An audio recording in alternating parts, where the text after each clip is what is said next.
Surprise online learning centre में आप लोगों का स्वागत है। मैं हूं अंकित पांडे, आया हूं आपको पढ़ाने केमिस्ट्री। आप पढ़ने वाले हैं सॉलिड स्टेट और आज हम बात करने वाले हैं वॉइड्स के बारे में, यानी रिक्तियां, यानी हॉल्स।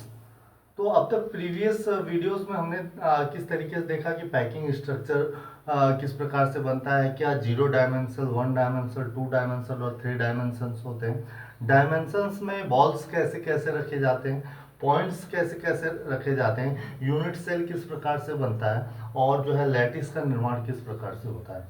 और उसी के अंतर्गत हमने जो 0 डायमेंशंस और 1 डायमेंशंस की अगर बात हटा दें तो हमने पढ़ा हुआ है कि 2 डायमेंशंस में कैसे स्क्वायर बनता है, कैसे स्क्वायर वॉइड्स का निर्माण होता है, कैसे स्क्वायर 2D स्ट्रक्चर का निर्माण होता है, कैसे जो है स्क्वायर पैकिंग बनती है। अब इसके बाद हमने जब उसमें 2D स्ट्रक्चर में आगे गए तो वहाँ हमने हेक्सागोनल पैकिंग के बारे में पढ़ा। हेक्सागोनल पैकिंग में ट्रिंगुलर वॉइड्स के बारे में हमने पढ़ा कि 3 बॉल से घिरा हुआ है, बीच में जो है जो रिक्तियाँ होती हैं उसे जो है ट्रिंगुलर वॉइड्स कहते हैं। लेकिन ये वॉइड्स तो 2D, चूंकि 2D तो एक मतलब ये तो एग्जिस्ट ही नहीं करती। एग्जिस्ट तो 3D करती है ना, 3 डायमेंशंस जो अपने स्ट्रक्चर होते हैं वो एग्जिस्ट करते हैं। तो कैसे हमने देखा कि A B A B A B और A B C A B C A B C में, तो यहाँ हम बात करने वाले हैं A B C A B C A B C वाले 3D स्ट्रक्चर की पैकिंग की, कि उसमें जो वॉइड्स होता है वो 2 टाइप का होता है। एक टेट्रागोनल वॉइड्स होता है और एक हेक्सागोनल वॉइड्स होता है। टेट्रागोनल वॉइड्स 4 परमाणुओं से घिरा होता है, 4 पार्टिकल से घिरा होता है। और हेक्सागोनल, माफ करिएगा, हेक्सागोनल नहीं, ऑक्टागोनल। तो ऑक्टागोनल या ऑक्टाहेड्रल कहा जाए तो 4 टाइप के होते थे। एक होता था जो है टेट्राहेड्रल और एक होता था ऑक्टाहेड्रल। तो वो टेट्राहेड्रल जो है 4 परमाणुओं से घिरा हुआ होता था और ऑक्टाहेड्रल जो है वो 6 परमाणुओं से घिरा होता था। तो आज इसी के सम बेसिक ऑफ कॉन्सेप्ट की हम चर्चा करते हैं। तो चलिए स्टार्ट करते हैं वॉइड्स के बारे में।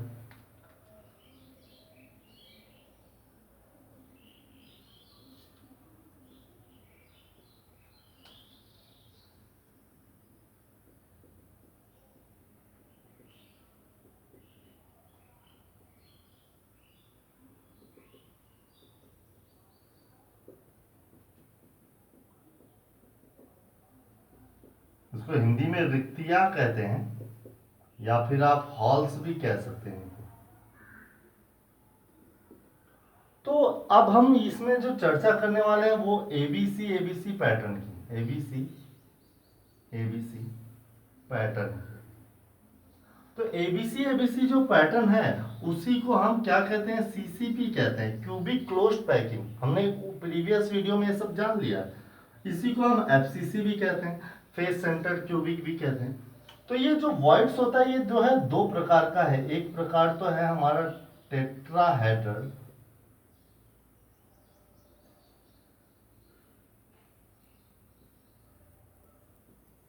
और चौथा है आपका ऑक्टाहेड्रल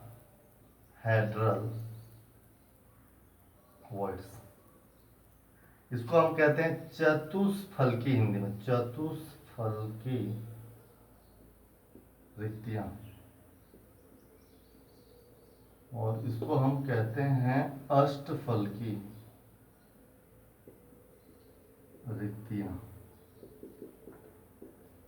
तो जैसा कि हम जानते हैं जो क्यूबिक है हमारा, अगर वो फेस सेंटर्ड है तो उसमें जो भी पार्टिकल अपने जो है वो चाहे कोनों पर उपस्थित हो। हम यहाँ पे पॉइंट का इस्तेमाल कर रहे हैं, बबल्स या बॉल्स का इस्तेमाल नहीं कर रहे हैं। 2 टाइप के हम जो है पार्टिकल को यूज कर सकते हैं, ऐसा हमने प्रीवियस क्लासेस में बताया हुआ है। या तो बिंदु के रूप में जिसे हम पॉइंट कहेंगे, या फिर बॉल के रूप में जिसे हम गेंद कहेंगे। तो हमने यहाँ पे जो है बॉल का प्रयोग नहीं किया, बिंदु का प्रयोग किया ताकि आपको समझ में आ जाए। तो यहाँ से हमने जो है फेस पे भी रख दिया है।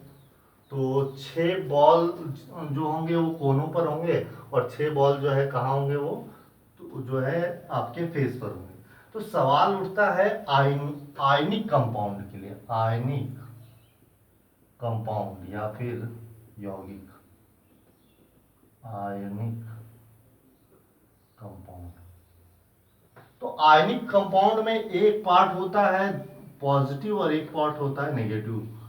इसे हम कहते हैं कैटायन और इसे हम कहते हैं एनायन,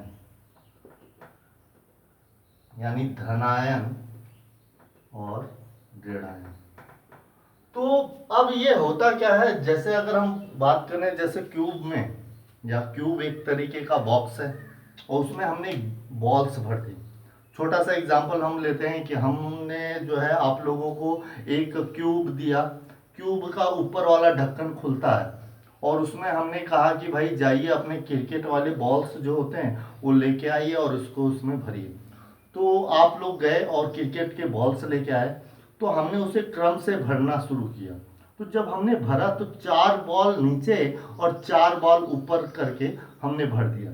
अब उस बॉक्स में जो है अतिरिक्त बॉल नहीं जा सकता, 8 बॉल से वो पूरा तरह से जो अपना क्यूब बॉक्स था वो कंप्लीट हो गया। अब हमने उस पर जो है बॉक्स को बंद कर दिया।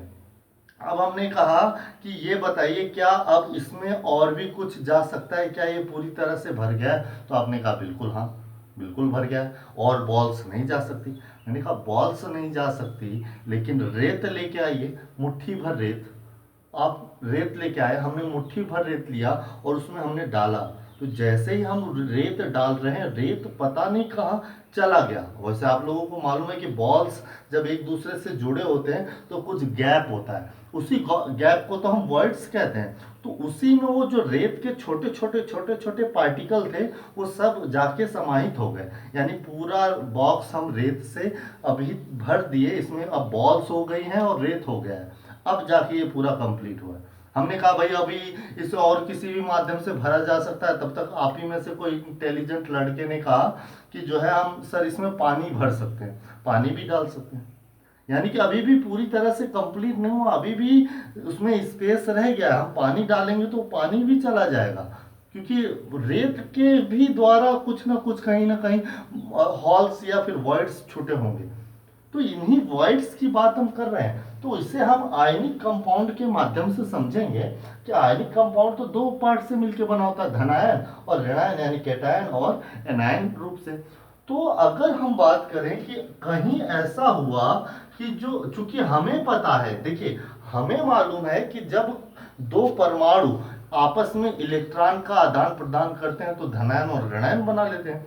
तो जो इलेक्ट्रॉन त्यागता है, जिसमें से इलेक्ट्रॉन निकलता है, असल में उस नाभिक के अट्रैक्शन ऑफ फोर्स की वजह से जो है उसका एरिया संकुचित हो जाता है और संकुचित होने के कारण वो छोटा हो जाता है।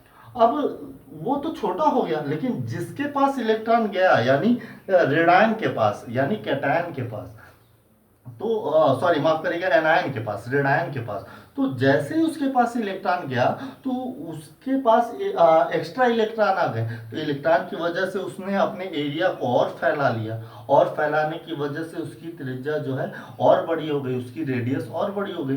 तो जो कैटायन एनायन होता है, अगर वो बहुत बड़ा हो गया, किसकी अपेक्षा, ऋणायन धनायन की अपेक्षा, किसकी अपेक्षा, धनायन की अपेक्षा, तो क्या होगा कि ये जो अपना ऋणायन पार्ट है वो तो फेस सेंटर्ड के कोनों पर और फेस सेंटर पे तो चला जाएगा, यानी 14 परमाणु या 14 ऋणायन पार्ट जो है वहां उपस्थित हो जाएंगे। लेकिन अब इन बॉल्स के बीच में जो गैप है, जिसे हम वॉइड्स कहते हैं, ये 2 प्रकार का होता है, टेट्राहेड्रल और ऑक्टाहेड्रल।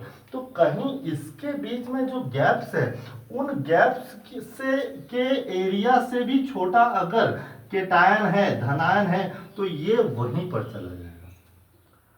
ये बात हमें इस लेक्चर में समझनी है कि चलिए ये तो चला जाएगा। अब सवाल उठता है कि भाई एक यूनिट सेल या एक लैटिस में तो अगर वो एबीसी पैटर्न का है तो टेट्राहेड्रल भी पाया जाता है और ऑक्टाहेड्रल भी पाया जाता है। तो वो कहाँ जाएगा, वो टेट्राहेड्रल में जाएगा कि ऑक्टाहेड्रल में जाएगा, कि दोनों जगह जाएगा? इस सवाल ये भी हो जाता है। अब इसके बाद सवाल उठता है कि भाई टेट्राहेड्रल होते कितने हैं, एक यूनिट सेल में टेट्राहेड्रल होता कितना है, ऑक्टाहेड्रल कितना होता है, ये सवाल उठता है। कैसे होगा, कहाँ होगा, क्यों होगा, किस तरीके से धनायन को अपने पास ले आएगा, कंपाउंड किस प्रकार से बनेंगे, कैसा स्ट्रक्चर हो जाएगा, आज की लेक्चर क्लास में हम यही समझेंगे। तो चलिए स्टार्ट करते हैं आगे की। स्टार्ट। तो हमने कहा कि चलिए अभी पहले ये समझ लेते हैं कि भाई एक यूनिट सेल में कितने ऑक्टाहेड्रल और कितने टेट्राहेड्रल होते हैं। तो सवाल था हमारा कि भाई एबीसी पैटर्न तो सीसीपी या एफसीसी है, और एफसीसी के लिए जेड इक्वल टू क्या होता है, 4 होता है। प्रीवियस क्लासेस में हम ये सब पढ़ ही चुके हैं। तो जो जेड इक्वल टू 4 है, इसी के विषय में हमें आगे समझना है कि जो ऑक्टाहेड्रल होगा, ऑक्टाहेड्रल वॉइड्स, ये भी कितना होगा, 4 होगा। और जो टेट्राहेड्रल वॉइड्स होगा, टेट्राहेड्रल वॉइड्स होगा, ये कितना होगा, 8 होगा। ये बात हमें अच्छे से समझ लेनी है। चलिए यहां से क्वेश्चन हमारा क्या बनता है, यहां से एक और हमारा क्वेश्चन उठ के सामने आता है कि सर ये बताइए कि माना किसी सॉलिड में यक्स पार्टिकल उपस्थित है, तो उसके द्वारा बनाए, यदि, पहले तो बताना उपस्थित है, यदि यह सीसीपी संरचना बनाए तो बताइए कि उसमें ऑक्टाहेड्रल वॉइड्स और टेट्राहेड्रल वॉइड्स कितने होंगे। ये अपना सवाल है। तो यहाँ पे हम बता दें कि जेड के ही जितना ऑक्टाहेड्रल वॉइड्स होता है, यानी ये कितना होगा, 4 होगा। और माफ करिएगा, ये अपना जो है पार्टिकल यक्स था, तो यक्स के ही जितना ये कितना होगा, यक्स होगा। और टेट्राहेड्रल जो है वो कितना हो जाएगा, 2x हो जाएगा, दुगना होगा। इससे आपको अच्छे से समझ लेना है। आगे अभी हम चर्चा करेंगे कि कैसे होता है, क्यों होता है, किस तरीके से, तो उसकी तो चर्चा हो ही जाएगी। तो हमने अभी 2 पॉइंट याद रखिए, एक तो जितना पार्टिकल होगा उतना ही ऑक्टाहेड्रल वॉइड, और जितना पार्टिकल होगा उसका दुगना जो है टेट्राहेड्रल वॉइड।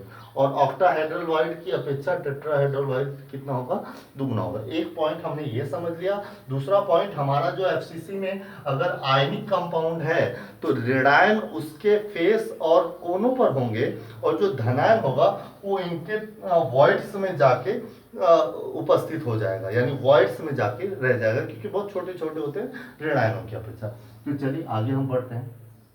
ये हमने कंप्लीट कर लिया, तो अगला टॉपिक हम पढ़ते हैं कि भाई टेट्राहेड्रल वॉइड्स क्या। एक क्वेश्चन हम दे लेते हैं कि चलिए ठीक है, कैसे z इक्वल टू 4 होने पर ये टेट्राहेड्रल वॉइड्स 4 होगा और 8 होगा, और ऑक्टाहेड्रल वॉइड्स 4 होगा। इसके बारे में जो, चलिए इसका आंसर हम ढूंढ लेते हैं। तो सबसे पहले हमें क्या करना है, हमें करना है कि एक क्यूब का निर्माण करना है। चलिए हमने क्यूब बना लिया। अब यहाँ पे हमें क्या करना है कि इनके कोनों पर हमें एटम्स लगा देने, और इनके फेस पर हमें एटम्स लगा देना है। कहाँ लगा देना है, फेस पर। चलिए यहाँ से हमने फेस पर एटम्स लगा दिया। तो अब सवाल उठता है कि टेट्राहेड्रल वॉइड्स क्यों जो है 4 होगा, और ऑक्टाहेड्रल वॉइड्स क्यों जो है, टेट्राहेड्रल वॉइड्स 8 होगा और ऑक्टाहेड्रल वॉइड्स क्यों 4 होगा। तो चलिए सबसे पहला कार्य है अपना, देख लेते हैं कि